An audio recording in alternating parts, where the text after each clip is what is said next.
네, 그러면 지금부터 2022학년도 전공음악 기출문제 해설 강의 진행하도록 해보겠습니다. 자, 이 해설을 할 때 사실 최대한 자세하게 설명을 드리고 싶고요. 그래서 이게 그러니까 설명 난이도는 좀 처음 시험 보시는 분들, 보셨을 때 이해가 잘 되실 수 있도록 기본적인 내용부터 좀 설명하려고 노력을 했는데요. 사실 또 시간 관계상, 음악 쪽 말고 음악 교육론 쪽은 빨리빨리 조금 넘어가도록 할게요. 또 이번에는 음악교육론이 그렇게 막 많은 사고를 요구하는 그런 문제는 아니었거든요. 그래서 어떤 그 평가 영역 기준에서 나왔는지 그런 거 짚어드리고 이제 넘어가도록 하고요. 음악 부분은 최대한 자세하게 설명드리도록 하겠습니다. 자, 그러면은 이제 전공 A예요. 혹시나 해서 말씀드리는데 전공 A랑 B는 뭐 서양음악 국악 이렇게 나눠지는 그런 방식이 아니고요. 전체 한 23문제 되는 문제를 반씩 나눠서 90분씩 시험을 보다 보니까 좀 골고루 들어있어요. 그래서 A형에도 B형에도 이제 음악 교육론 문제도 있고 국악 문제, 서양음악 문제 다 섞여 있습니다. 자, 우리 작년도 첫 번째 문제는요, 음악 교육론 문제였습니다. 제가 여기 네모로 노란 칸 안에 음악 교육론은 이렇게 노란 칸으로 써놨어요. 그래서 교육론 중에서 아까 우리 평가 영역표에서 교육과정 묻는 문제들 나온다고 했었죠? 요거는 이제 현행 음악과 교육과정에 대한 문제였어요. 자, 한번 보도록 할게요. 칸은 2015 개정 음악과 교육과정에 대한 고등학교 음악교사 간의 대화이고 나는 2015 개정 교육과정의 교과 편제표다. 그러면은 여기서 우리 처음 시험 보신 선생님들은 내가 그러면은 이번에 시험 준비를 할 때 2015 개정 음악과 교육 과정이 뭔지 당연히 아셔야 되겠고 그 다음에 교육 과정만 알면 되는 게 아니라 옆에 보시면 교과 편제표라는 것도 선생님들이 꼭 아셔야 되는 걸 아시겠죠? 그래서 내가 준비할 때 이렇게 특히 음악 교육 과정에 대한 거는 정보를 따로따로 다 모으셔야 돼요. 그래서 이런 것들 제가 모아서 한 번에 보실 수 있도록 드립니다. 그래서 작성 방법에 따라 쓰시오 했는데 아마 요거 문제들이 작년에 보신 분들께서 요 기억 문제를 아쉽게도 기억이 안 나서 틀리신 분들이 조금 계셨어요. 잘 보시면 일단 대화는 건너뛰고 첫 번째 문제를 볼게요. 그 괄호 안에 기억에 공통으로 해당하는 단어를 써라. 요게 뭘 것 같으세요? 그러니까 밑에 보시면 이 전문 교과라는 거에 이제 음악과도 편성이 되었거든요. 그럼 전문 교과가 아닌 것은 보통 교과라고 합니다. 그래서 요거는 처음 보신 분들은 이번 기회에 딱 외우고 가시면 좋을 것 같아요. 그 다음에 이제 니은은 대화 가운데서 우리가 유출을 해야 되는 문제인데요. 저희 최 교사가 진로 선택 과목 중에서 음악 감상과 비평이라는 게 이제 진로 선택 과목에 있는데 요거를 빼고 어떤 과목을 운영했더니 요 내용은 음악 표현 능력을 향상을 시켜줬다. 자, 그러면은 우리가 어떤 과목들이 있는지도 알아야 되겠죠? 그럼 음악 연주도 있고 표현도 연주도 있고 여러 가지가 있을 텐데 그 중에서 우리가 상호 소통하는 즐거움도 느끼고 발표회도 할 수 있고 이런 것들은 음악 연주에 해당이 됩니다. 그래서 이렇게 답을 써주시면 돼요. 답은 여기 밑에 보통 교과랑 음악 연주 제가 써놨죠. 요거는 이렇게 넘어가면 될 것 같고요. 두 번째 문제는 국악 문제인데 문제를 보시면요. 남도 잡가 그리고 판소리 이런 문제가 나왔습니다. 교과서에서는 사실 잡가까지 중점적으로 다루진 않아요. 그렇지만 판소리는 왜 중요한지 혹시 아시나요? 판소리는 이제 민소각, 그러니까 우리나라는 이제 계층이 있었던 사회였다 보니까 어떤 계층이 어떤 음악을 향유했는지 이런 구분들이 좀 있으셔야 되는데 민소각 중에서도 이 판소리는 그렇게 오래된 장르는 아니에요. 비교적 최근, 그러니까 19세기쯤에 생겨난 장르이고요. 그냥 아무나 다 할 수 있는 게 판소리가 아니라 정말 예술음악이라고 이거는 분류가 돼요. 그래서 특별히 요거에 대해서 갈고 닦은 사람, 스승님도 있으시고 열심히 연습도 하고 연주도 하고 요런 명창들이 의해서 이제 만들어지고 전해져 온 장르이거든요. 그래서 이 판소리는 교과서에 많이 일반적으로 실리게 되고요. 자, 지금 나아가 판소리 일부라고 했는데 판소리라는 것 자체가 탄생한 지역이 남도예요. 그래서 남도 지역은 민요에서도 남도 지방 민요가 굉장히 중심적이라고 할 수가 있고 이런 예술음악인 판소리, 산조 그리고 여기 말씀 나오고 있는 남도 잡가라는 것도 이 남도를 기준으로 시발점으로 해서 전국적으로 퍼져나간 그런 장르들입니다. 그런 것들 알고 가시면 좋을 것 같고요. 잡가는 뭐냐? 잡이라는 글씨가 뭐 잡곡 요럴 때 쓰잖아요. 그래서 이제 정가곡이랑 대별되는 그런 의미로 이제 쓰이는 이름인데, 요 잡가에도 여러 가지 것들이 있어요. 그래서 요거 어떤 것들이 있는지 저랑 같이 나중에 살펴보시면 좋을 것 같고요. 나에 나오는 곡은 판소리 일부인데, 혹시 요 가랑 나가 어떤 곡인지 곡 제목 맞춰보실 수 있으신가요? 아마 문제를 처음 보시는 분들도 답을 하실 수 있을 것 같은데요. 여기 가나 나나 둘 다 새소리를 또 묘사를 많이 하고 새 이름들도 등장하는 걸 봐서 찍어서도 좀 새타령 이렇게 맞추실 수 있는 분들 계실 것 같아요. 이 새타령이라는 거는 좀 뜬금없게 나온 건 아니고요. 이제 판소리 다섯마당 중에서도 뭐 흥보가, 수군가, 심청가 이런 데도 다 두루두루 나오고 있고요. 특히 여기 질문에서 지금 이 나에 해당하는 요 부분이 요 악곡이 판소리 다섯마당 중에 어디에 속하냐라고 물어봤는데 요건 또 적벽가에까지 해당이 됩니다. 그러니까 같은 제목으로 판소리의 네 마당에도 이제 공유가 되고 있고 민요에도 이 세타령이 있고 잡가에도 세타령이 있고 잡가 세타령은 요게 좀 중간 부분인데 시작은 아마 여러분들도 아실 수도 있어요. 3월 삼진날 연자 달아들고 요런 부분 기억나시죠? 요렇게 시작하는 게 바로 잡가 세타령입니다. 그래서 요렇게 좀 공통적으로 나오고 있는 악곡, 그리고 장르를 넘어들어서 이제 공통적으로 공유되고 있는 아이디어라든지 이런 것들은 시험에 출제되기 굉장히 좋겠죠. 그리고 또 하나 적벽가에서 답을 제가 적벽가라고 말씀을 드렸는데, 이 적벽가에서 세타령은 뭐라고 부르냐면 눈대목이라고 해요. 혹시 여러분들 눈대목이란 말 들어보셨나요? 눈이 가는 대목이라고 해서 이제 판소리라는 게 그냥 곡 하나가 아니라 오페라처럼 이야기가 쭉 이어지는데 요런 장면들이 있고요. 그 안에 또 노래들이 세부적으로 들어가 있는 식입니다. 그래서 이렇게 노래들을 부를 때 그 중에서도 좀 감정적으로 호소를 많이 한다든지 관객들의 호응이 많다든지 혹은 그 명창이신 분이 노래를 좀 더 이제 아주 혼심을 다해서 부른다든지 그렇게 좀 눈에 띄는 대목들이 있잖아요. 그런 것을 눈대목이라고 하고요. 적벽가에서는 대표적으로 이 세타령이 눈대목인데 다른 5개 마당에서도 어떤 것들이 눈대목이 있는지 제가 쭉쭉쭉 짚어드리면 여러분들이 연계해서 외우시기 되게 좋겠죠. 그래서 요거는 아쉽지만 시간 관계상 넘어가 보도록 할게요. 아이고, 너무 많이 넘어왔네. 잠시만요. 제가 순서대로 보여드리려고 해서. 자, 3번 문제도 역시 국악 문제가 나왔습니다. 이게 아까 전에 제가 그 연간 우리 합격 설명회 할 때 잠깐 말씀드렸던 건데요. 인물사라고 해서 한국음악의 인물사 문제가 나온 거예요. 요거 한번 같이 풀어보도록 할까요? 자, 읽어보면요. 자, 산조 연주자에 대한 설명이다. 우리 항상 문제를 잘 읽어야 되는데 산조 연주자다라고 하면은 최소 19세기 이후가 되겠죠. 산조, 판소리 이런 것들이 19세기 말에 생겨난 예술음악 장르니까요. 그 다음에 나는 가의 연주자가 만든 산조 악보의 일부다. 자, 그럼 어떤 악기인지 맞춰야 되겠네요. 자, 전라도에서 태어난 누구누구는 어떤 악기의 명연주자였다. 자, 이 악기에 힌트를 줬어요. 자, 크기가 작다. 크기가 큰 악기들은 빠지겠죠? 뭐 검은고, 가야금 이런 건 일단 이만하잖아요. 그리고 중요한 포인트가 나왔어요. 지공. 지공은 뭐예요, 여러분들? 손가락지에 구멍 공자를 해서 손가락으로 막는 구멍을 지공이라고 하잖아요. 그래서 지공에서 일정한 음이 날 뿐이다. 자, 그러면 우리가 딱 생각했을 때 힌트 첫 번째. 관악기고 작다. 관악기면서 작은 악기들 뭐가 있을까요? 소금, 또 피리도 있을 수 있고요. 또 단소도 있을 것 같고요. 자, 그 다음에 이 악기는 복잡한 선율을 연주하기 어렵다고 하네요. 어머나, 우리 피리는 복잡한 선율을 연주하기 아주 좋은 악기죠. 비록 지고음 별로 없지만 그 서에다가 이렇게 물고 빼고 압력을 주면서 정말 식임새를 화려하게 넣을 수 있는 악기잖아요.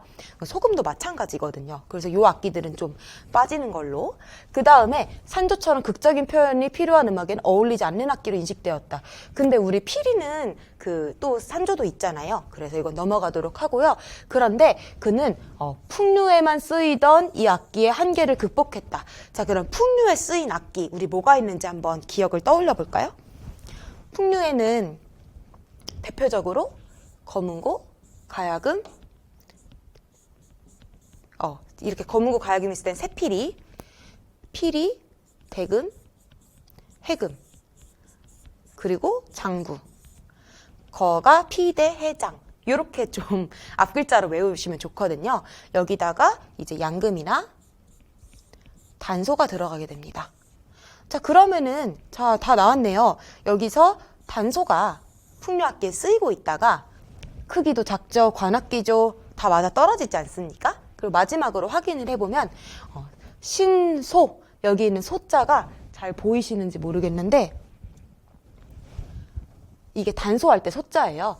그 사실 요거가 그 국악 문제는 특히 국악사라는 것도 그렇고 악기 이름도 그렇고 장르 이름도 그렇고 뭐 이론도 그렇고 한자에서 힌트를 주고 있는 것들이 되게 많거든요. 그래서 자꾸 보다 보면은 나오는 한자가 다 거기서 거기에요. 그렇게 많지 않기 때문에 여러분들이 한자를 같이 눈으로 보시는 것도 문제 풀이에 많은 힌트가 됩니다.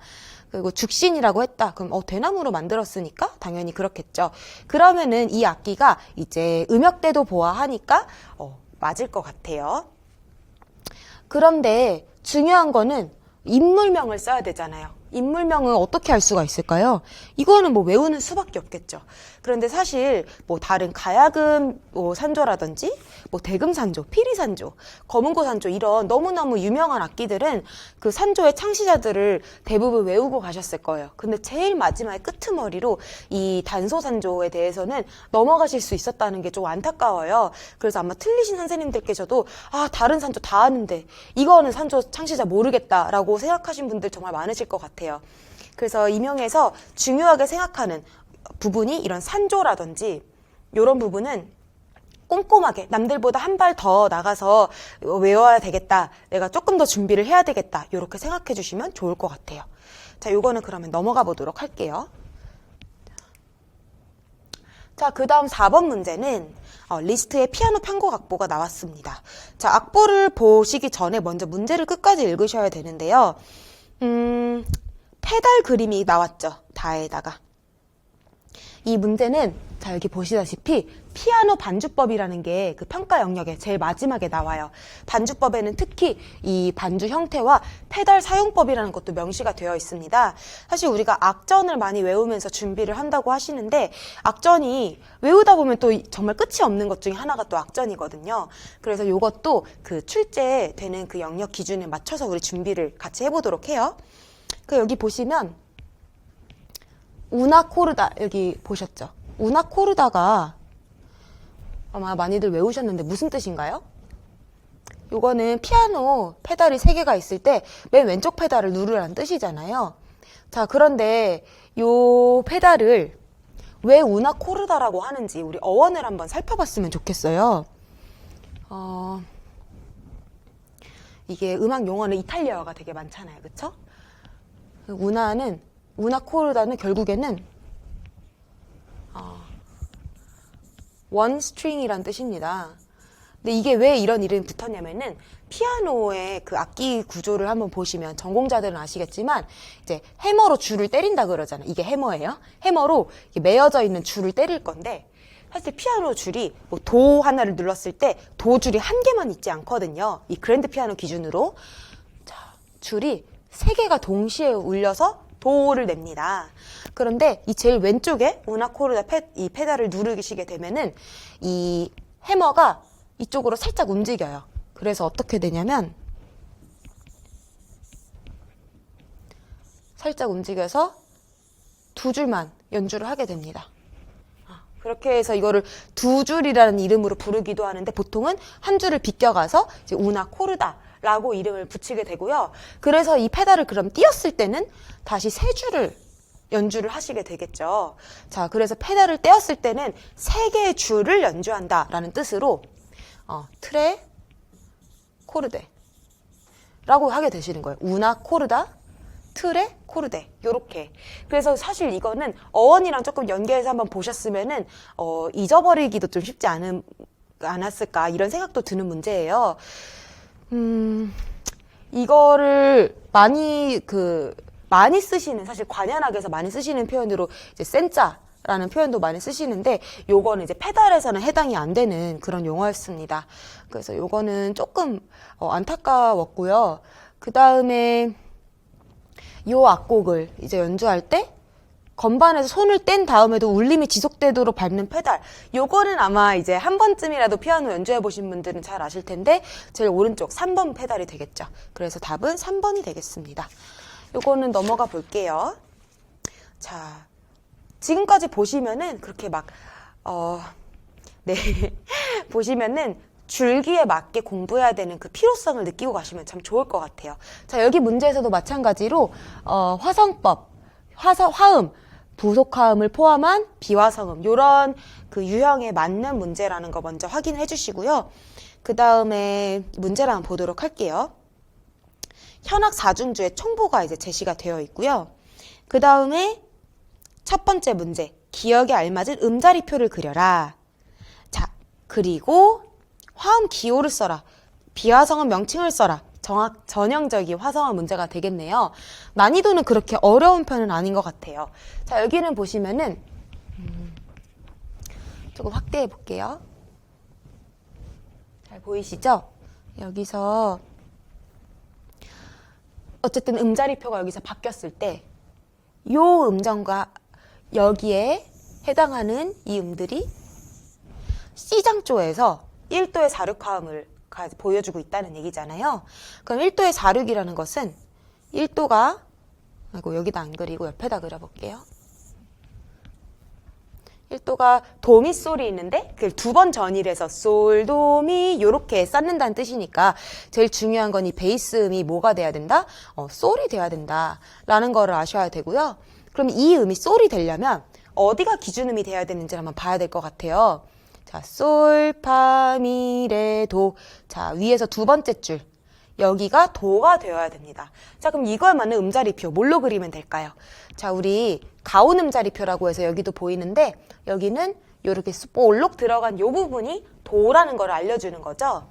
그래서 여기서는 여기 위에서 두 번째 줄이 도라는 걸 알려줄 수 있게 이렇게 그려주면 되겠죠.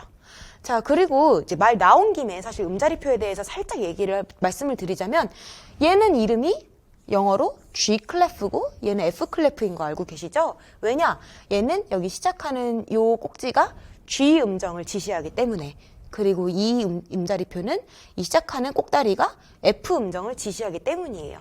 그래서 음자리표라는 것은 결국에 어디를 기준음으로 할 건지를 알려주는 것이기 때문에 여러분들이 그런 원리를 한번 이해를 하시면 여기서 음자리표가 바뀐다고 해도 당황하시지 않을 수가 있겠죠. 자, 그러면 기억에는 테너 음자리표를 제가 그려드린 것처럼 그리면 됩니다. 그게 이름이 테너 음자리표예요. 근데 문제에서는 그걸 그리라고 지시를 했으니까 딱 위에서 두 번째 줄에 쏙 들어가게 그려주시면 되겠죠. 그 다음에 문제는, 자, 여기 니은, 요거를 이제 화성 이름을 써라. 네, 화음 기호를 써라. 라고 문제가 나왔는데요. 자, 멀리 퍼져 있어도 하나에 모으면은 문제가 없겠죠. 여기 한번 아래서부터 그려볼게요. 파샵, 이게는 라였죠. 라. 그 다음에 쭉 걸쳐 있는 도, 아이고. 그 다음 미 플랫.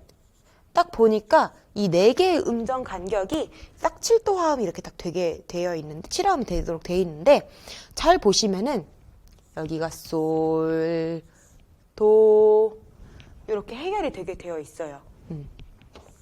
그럼 1도, 그러니까 5도인데 여기서 반음 아래 있으니까 이게 5도 화음의 이제 속칠화음이, 부속칠화음이 될 거라고, 부칠화음이 될 거라고, 죄송해요. 말이 너무 꼬여가지고 부감칠화음이 될 거라고 우리가 알 수가 있어요.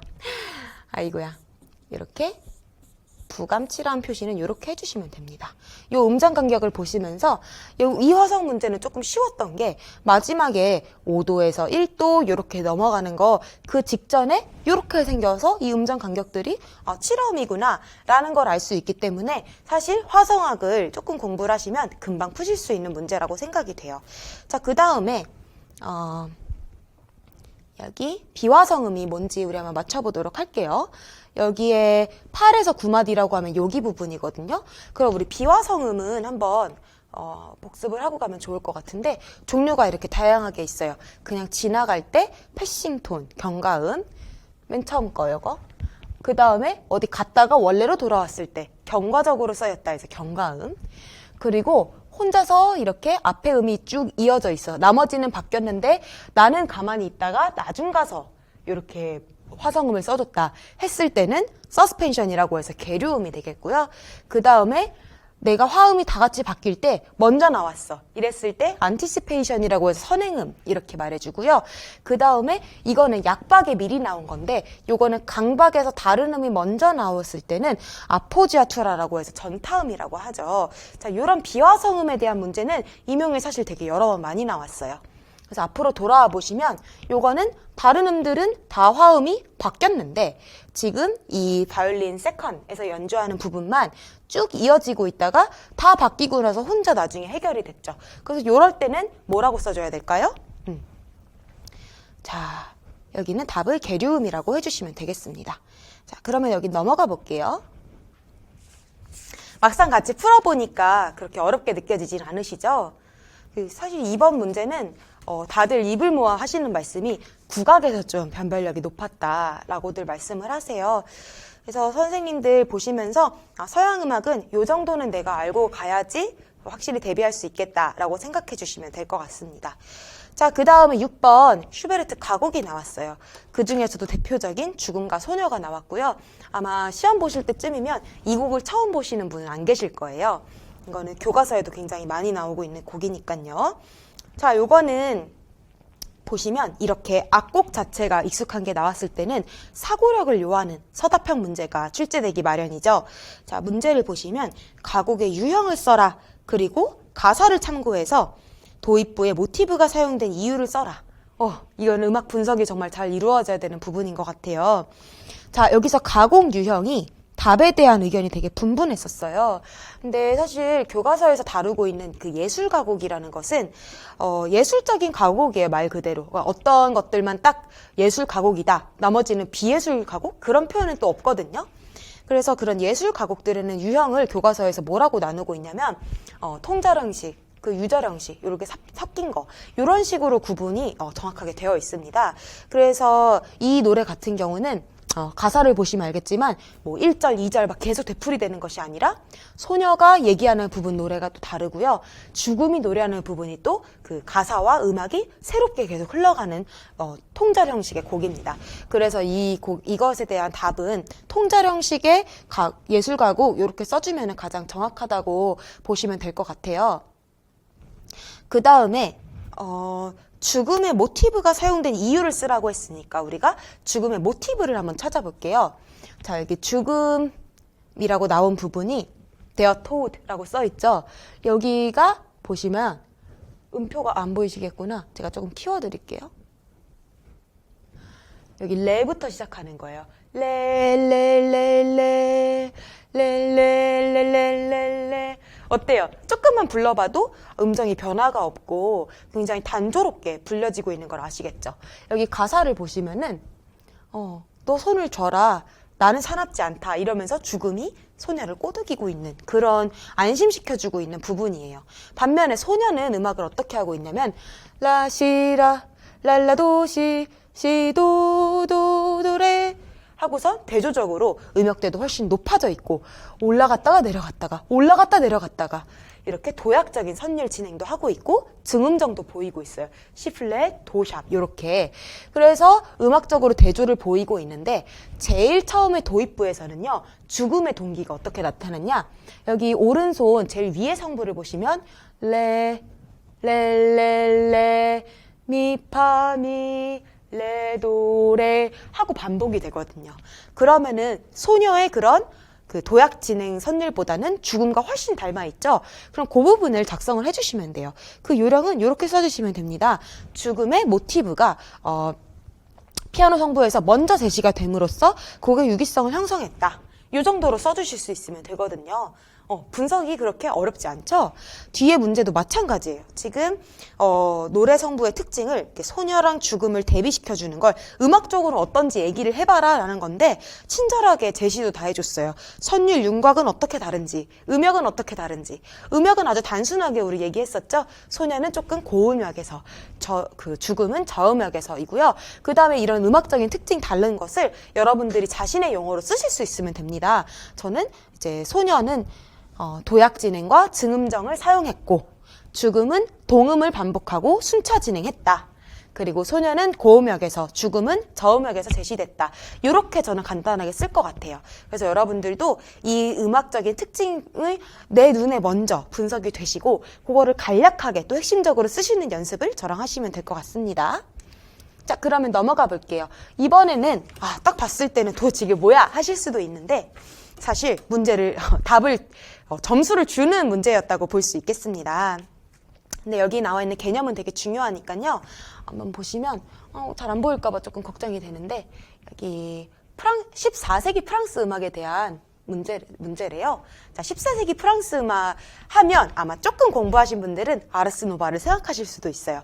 아르스 노바라는 말 자체가 그 새로운 음악 예술이란 뜻이잖아요. 그래서 그 기원까지 여기 이렇게 자세하게 설명을 해줬고 그 기억에 그럼 들어갈 말이 바로 새로운 예술 뜻하는 아르스 노바. 기억에 대한 답이 벌써 나왔고요. 이 용어를 한 사람까지 사실 우리가 같이 기억해놓으면 너무 좋죠. 필립 비틀이라는 사람이 논문을 쓴 거의 제목에서 유래를 했어요. 자, 그러면은 도대체 이게 뭐길래 13세기를 아르스 안티콰로 만들어버리고 새로운 예술의 시대로 만들었냐. 그 내용이 여기 다 있어요. 아직 모르시는 분은 이번에 공부를 하시면 좋을 텐데 그 이전에 있던 기보법이 원칙적으로 음가 하나를 셋으로만 나눴던 거예요. 셋으로 나눈다는 게 무슨 말이냐면 우리 8분의 3박자를 한번 생각해 보세요. 8분음표가 9개 있는 거잖아요. 그러면은 여기 요거 그대로 쓰면 되겠다. 요렇게 8분음표 하나 둘 셋 핫 둘 셋 핫 둘 셋 요렇게 나눠지는 거잖아요. 요렇게 3으로 나눠지는 것을 완전하다라고 생각을 했던 거예요. 그래서 표시도 요렇게 동그랗게. 자, 근데 이제 아르스 노바의 시대에는 셋이 아니라 2분박까지도 동등하게 취급을 해줬다라는 얘기거든요. 자, 그러면 어떻게 되냐? 하나, 둘, 하나, 둘. 요렇게 기억을 하시면은 4분의 2박자 되죠.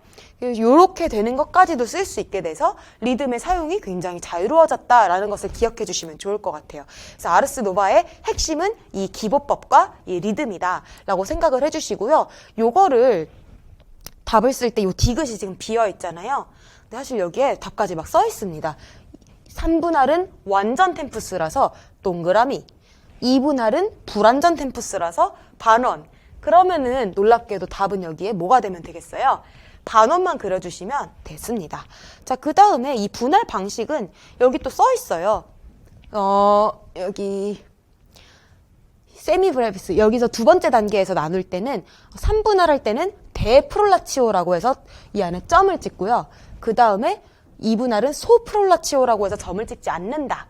그러니까 여기다가는 박자 기호 C 안에 그 반원 안에다가 점을 찍지 않고 그 분할 방식은 소프롤라치오로 2분할했다. 이렇게 써주시면 답이 되겠죠. 그래서 지금 이거 보시면서 아니 이렇게 생각보다 쉽네? 라고 생각하실 수도 있는데요. 여러분들 시험장에서 이 문제를 보는 거랑 집에서 편안하게 유튜브 보는 거랑은 정말 천지 차이입니다. 저도 지금은 이렇게 편안하게 설명을 하지만 정말 시험장에서 떨지 않고 그 떨리는 가운데서도 답을 쓰시는 선생님들 정말 대단하신 것 같아요. 문제를 꼼꼼히 우리가 모르는 것 같아도 문제를 읽다 보면 거기서 떠먹여주는 문제도 반드시 있으니까 우리 끝까지 포기하지 않고 최선을 다했으면 좋겠어요. 자, 그 다음에 8번 문제는 다시 국악 문제가 나왔습니다. 이 국악 문제는 또 이제 처음 보시는 분들께서는 도대체 저 박자를 어떻게 읽는 것인가 라고 생각하실 수가 있는데요. 사실 이 문제는 그렇게 막 새롭고 처음 보는 지엽적인 문제까지는 아닌 것 같아요. 여기 보시면 일단 문제를 제가 읽어야 되겠죠.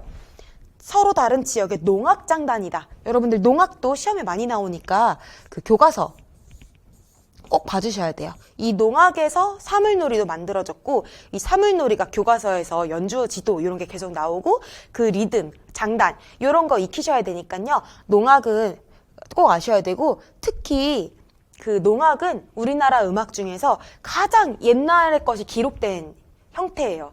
그러니까 그 우리 삼국지 위서 동이전 그런 데에다가 우리나라 사람들이 뭐 마한 사람, 진한 사람, 변한 사람 이런 우리나라 정말 옛날 사람들이 같이 진치고 놀고 뭐 이런 기록들이 있거든요. 그럼 정말 오래된 우리 전통이잖아요. 그게 지금까지 있으면서 음악뿐 아니라 갖가지 잡기 이런 것들이 다 버무려져 있는 종합예술이라서요. 요것도 꼭 알고 가시면 좋을 것 같아요. 자, 그 다음에 장단명을 순서대로 써라. 농악이 이제 지역별로 중요한 장단들이 있는데 그 중에서 사실 대표적인 장단들이 여기 문제에 제시가 됐어요. 자, 답이 일단 써 있어서 굳이 안 적자면 여기 기역 부분이 오체질굿이라고 하는 거고요. 밑에 나 부분이 길군악 칠체라고 해요. 즉 공통적으로 지금 체라는 말이 들어가 있고 그 다음에 질굿, 길군악 이런 말이 써 있잖아요. 이 공통적인 표현들인데 뭐냐면은 이제 길군악이다. 길에서 연주한다라고 연상하시면 쉬울 것 같아요. 질굿이라는 말도 마찬가지로 길에서 했다. 이렇게라고 같은 말이라고 생각해 주시면 돼요. 그 결국엔 행악이란 얘기고요. 그 다음에 7채, 5채는 5번 친다, 7번 친다 이런 얘기인데 여기 잘 보시면은 요 하나가 한 장단이에요. 5채 질굿에서. 그래서 하나 요거를 기준으로 한 장단이라고 보시면 하나, 둘, 셋, 넷, 5 있죠. 요거 시작할 때마다 징은 한 번씩만 이렇게 치거든요. 징은 아시다시피 엄청 크고 소리가 울려요. 그래서 징 할 동안 나머지들이 겐, 겐지, 겐, 겐지, 겐 이렇게 딱 연주를 하게 되거든요. 그래서 5번 쳐서 5채 질굿이다. 기억을 해주시고요. 그 다음에 나 같은 경우는 징을 치는 부분이 여기 돼 있는 부분이 징 치는 표시인데요. 요게 7번입니다. 그래서 이름이 붙었다라고 해요. 근데 꼭 맞아 떨어지진 않는데 요 두 개들은 되게 대표적인 장단이기도 하니까 그렇게 좀 기억을 해주시면 좋을 것 같아요.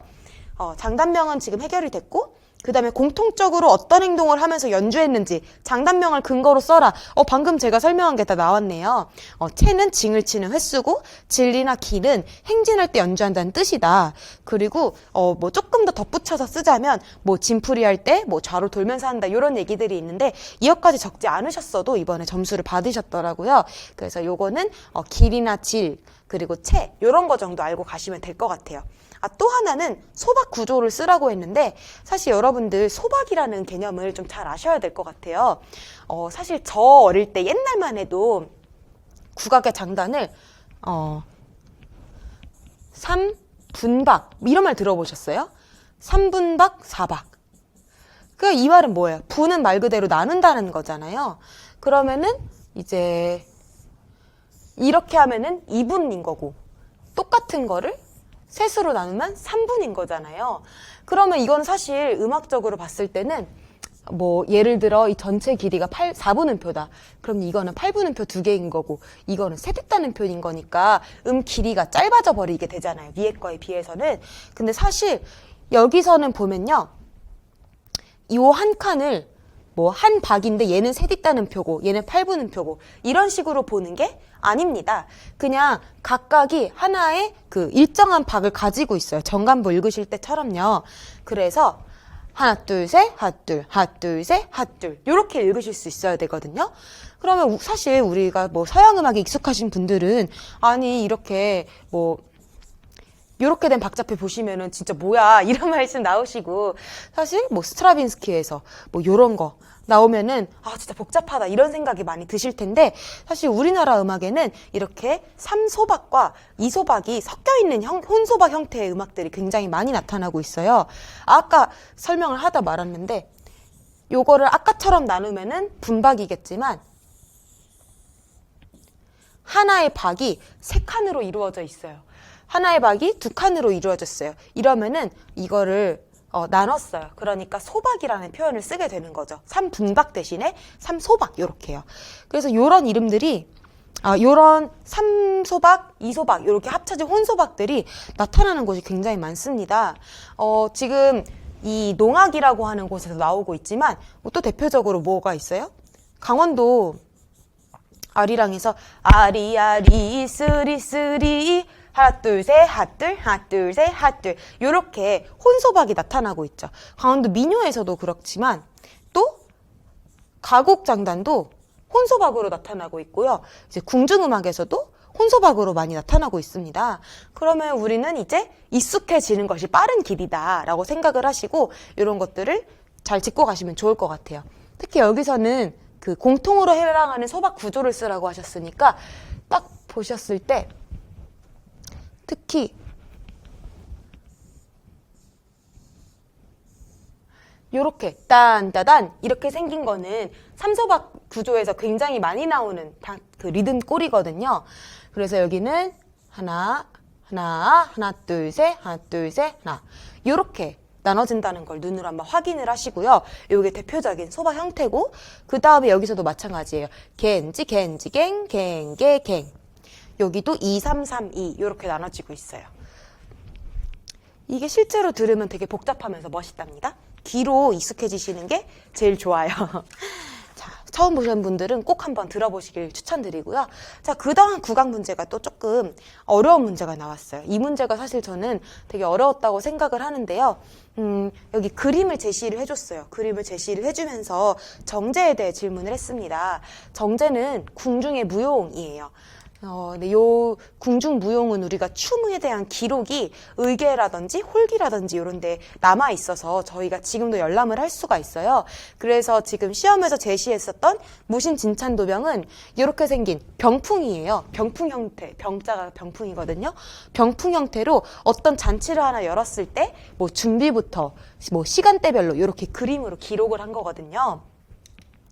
근데 그 중에서 어떤 부분이 있냐? 이렇게 악기 연주를 하는 부분이 있고 그리고 이렇게 춤을 추는 부분이 나와요.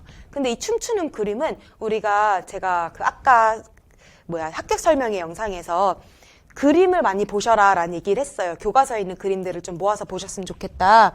그 청소년을 위한 한국음악사 책에서요. 그럼 그랬을 때 이런 그림들을 보시면서 어떤 걸 연주하고 있는 장면이구나 라는 게 연상이 좀 되셔야 될 것 같거든요. 자, 일단 딱 봤을 때 일반 사람들이 이런 옷 입고 멋있게 춤추기는 쉽지 않겠죠? 딱 궁중의 춤인데요. 춤인데 가운데 웬 배가 있어요. 자, 배가 있는 정제는 선유락이라는 정제가 있습니다. 선유락이라는 게 있어요. 자, 그것도 나중에 조금 자세히 설명을 드릴게요.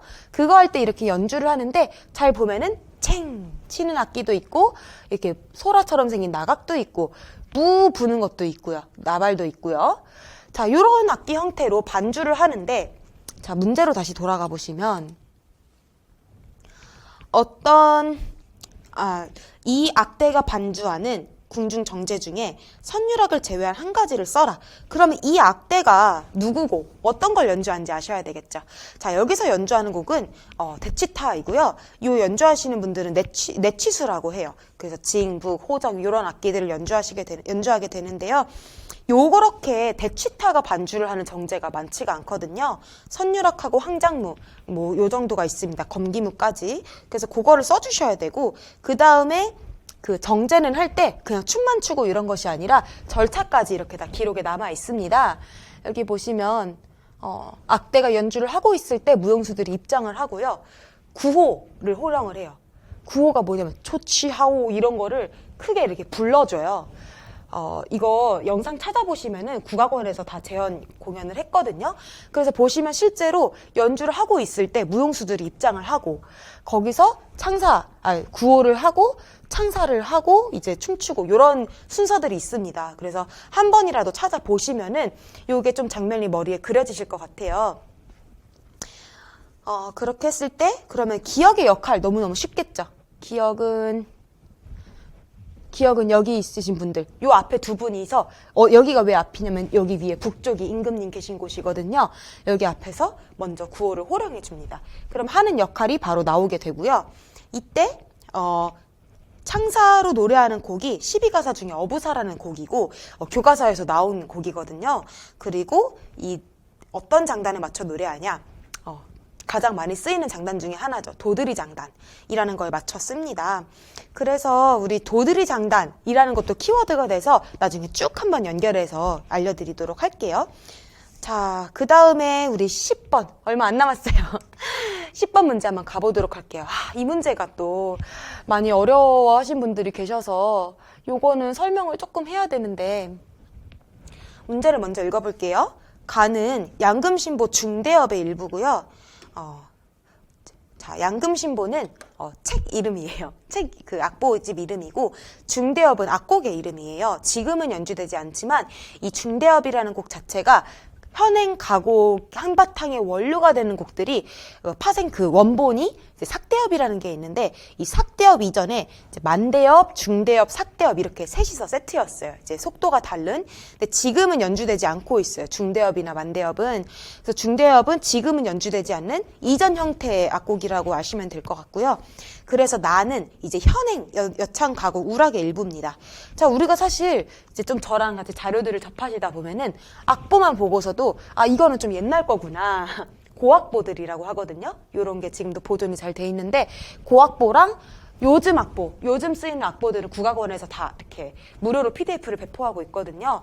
그래서 요렇게 두 가지를 놓고서 뭔가 비교하는 문제가 나왔구나라는 걸 알 수가 있어요. 그래서 가의 악곡에 궁을 일명으로 써라. 자, 궁이라고 하면은 그 중심음을 말을 하는 건데 제가 설명하기 전에 써볼게요. 궁은 중심음이라고 돼가지고 제가 여기 보시면 아까 양금신보가 이 책이라고 그 악곡이 실려있는 책이라고 했잖아요. 이 책에는 뭐 악곡들도 굉장히 중요한데요. 특히 그 음악학에서 중요하게 여겨지는 부분 중에 하나가 조 이름이 4가지로 기록이 되고 있습니다.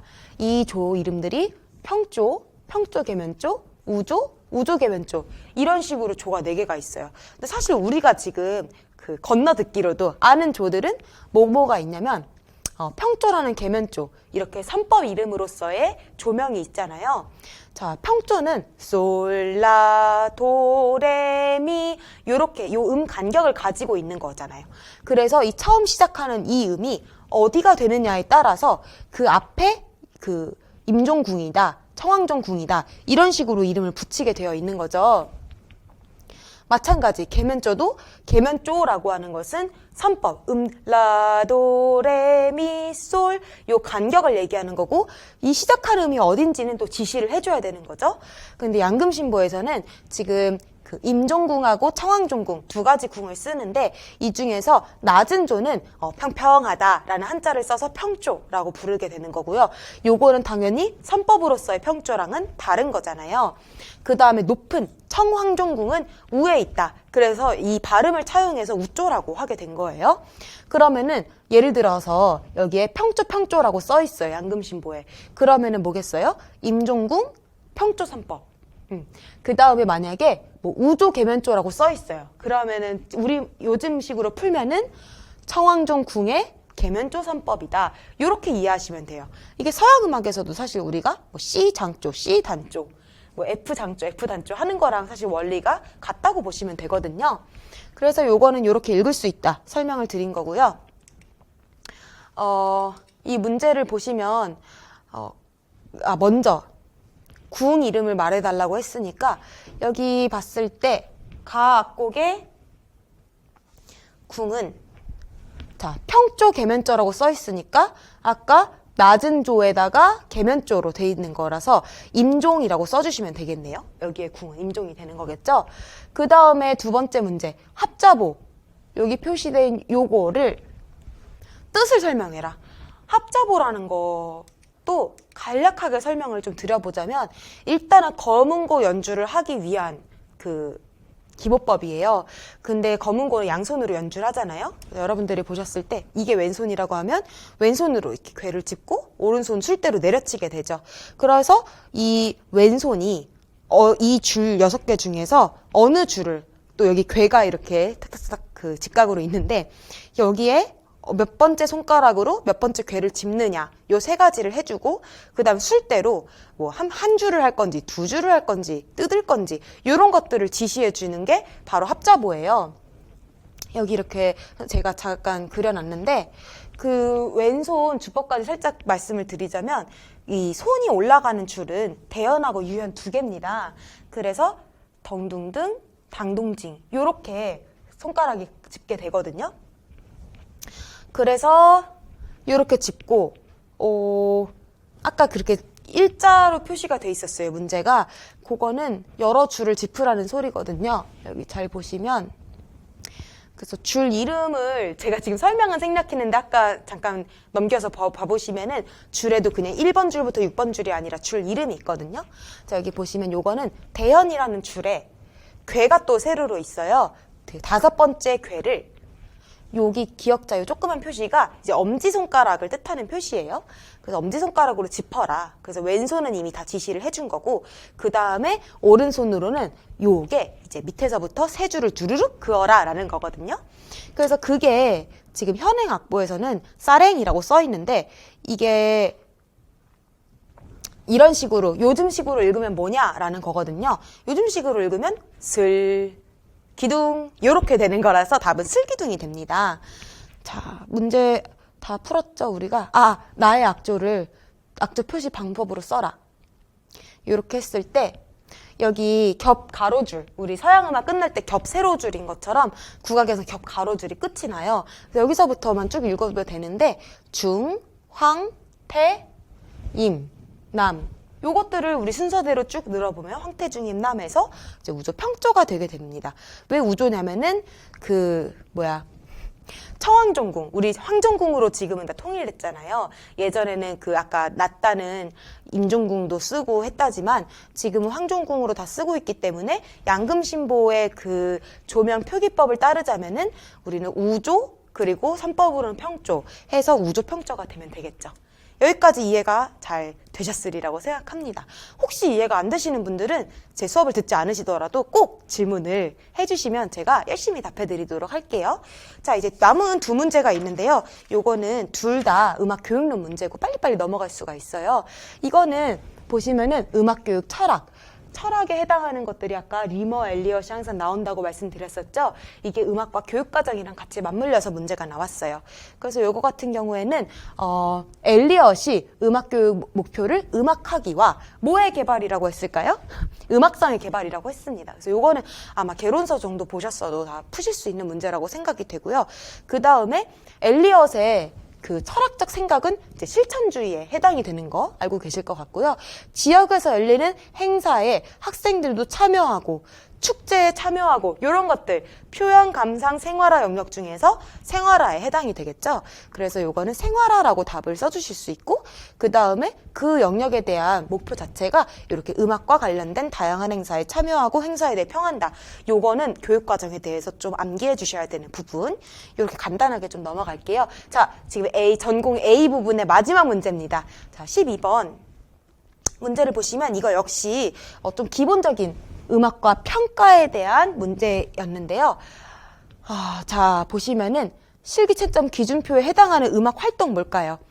자, 보면은 여기 채점 기준표를 보시면은 뭐 리듬, 음정, 발성, 가사 발음 이런 거 보니까 당연히 노래 부르기가 되겠고요. 그 다음에 자, 가의 니은에 해당하는 평가 내용. 청각적 소리를 바탕으로. 자, 이게 지금 답의 밑에 써 있는데 씨름이라고 하잖아요. 씨름이 굉장히 중요시 되고 있어요. 그래서 음악을 그냥 막 학습식으로 암기식으로 가르치고 막 머리로만 이해하는 게 아니라 반드시 음악을 들어야 된다. 그래서 그게 강조되고 있기 때문에 이것도 아마 어렵지 않게 푸셨을 거라 생각이 되고요. 자, 지금 세 번째 문제를 보시면은 다의 신임 교사가 제작한 지필고사인데요.